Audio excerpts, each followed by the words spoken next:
Space, the final frontier.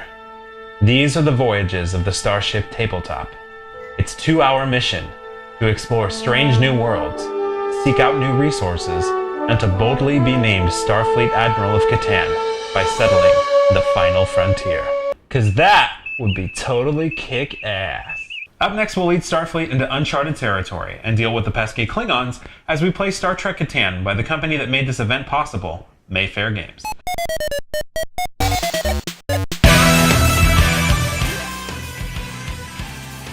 Captain's Log, Stardate 2072. We seem to have acquired an incredible new upgrade to one of our most recognizable gateway games the universe has ever seen. Settlers of Catan has been drawing civilians into the gaming world for almost 10 years, and yet Mayfair Games, Catan's publisher, continually finds ways to update or refresh this game in new and interesting ways. My favorite take on this solid gold classic?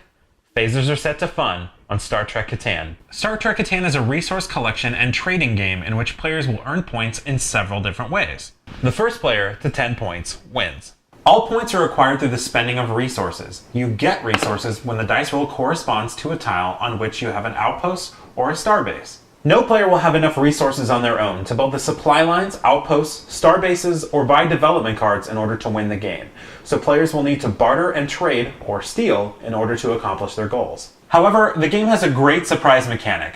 When any player rolls a 7, this Klingon D7 battlecruiser, yeah, we really are that big of nerds, this Klingon D7 battlecruiser gets to moving. When that happens, all players with more than 7 resource cards discards half of their resource cards rounded down. Then, the player who rolled the 7 will place the Klingon cruiser on a space, stealing a resource from a player with a settlement on that space, and preventing that space from producing resources until the cruiser moves again. The Klingon cruiser is what Starfleet would classify as a total d***. We hate Klingons.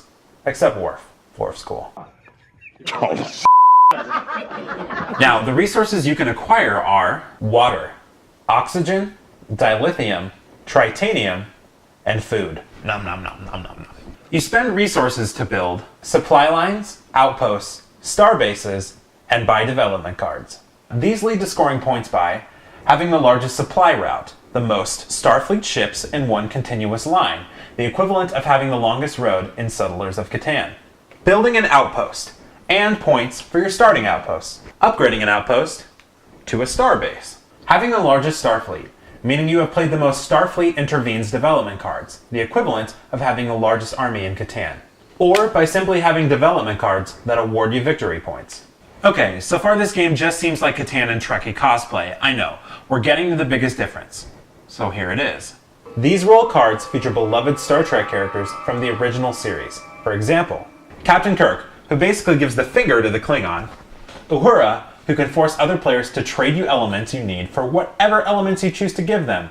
This is crazy powerful. And Sulu. Oh my. Each of these cards has a special ability, of which you may only use twice before you have to trade it in for another character in the pool.